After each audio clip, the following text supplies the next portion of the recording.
सांगली शहरातील अतिशय गजबजलेल्या आणि पोलिसांची वर्दळ असलेल्या कर्मवीर चौकाजवळील कर्मवीर पतसंस्थेत लॉकरमध्ये दागिने ठेवण्यात आलेल्या वृद्धाला भर दिवसा लुटल्याची घटना घडली आहे। धनचंद्र भाऊराव सकळे यांची तब्बल 40 तोळे सोन्याचे दागिने ठेवलेली बॅग चोरट्याने धूम स्टाईलने स्पोर्ट बाईकवरून आलेल्या चोरट्याने लांबवली आहे। सकाळी 10:15च्या सुमारास घडलेल्या या प्रकाराने खळबळ उडाली आहे। सकळे हे पाटबंधारे खात्यातील निवृत्त अधिकारी आहेत।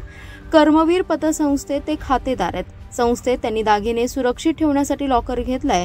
4 दिवसांपूर्वी लग्न कार्यामुळे त्यांनी दागिने घरात आणले होते। त्यानंतर दागिने परत पतसंस्थेत ठेवण्यासाठी चालकाला घेऊन ते शुक्रवारी सकाळी 10च्या सुमारास मोटारीतून बाहेर पडले।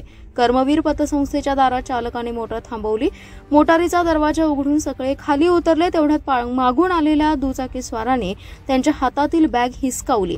त्यानंतर अवघ्या काही सेकंदात तो दुचाकीवरून चौकातून 100 फुटी रस्त्याकडे वेगाने निघाला। सकळे यांना क्षणभर काही समजलंच नाही। त्यांनी आरडाओरड केल्यामुळे परिसरातील नागरिक धावले। भर दिवसा 40 तोळ्याची बॅग लंपास केल्याचं समजतात सर्वांना धक्का बसलाय। चोरट्याचा माग काढण्यासाठी पथके रवाना विश्रामबाग पोलिसांनी केलेली आहेत। विश्रामबाग पोलिसांना हा प्रकार कळवलाय। उपअधीक्षक विमला एम, पोलीस निरीक्षक सुधीर भालेराव आणि पथकाने घटनास्थळी येऊन माहिती घेतली आहे।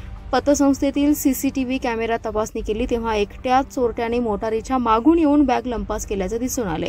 चोरट्याचा माग काढण्यासाठी पथके रवाना केली आहेत। स्थानिक गुन्हे अन्वेषणच्या पथकाने देखील घटनास्थळी येऊन माहिती घेतली आहे।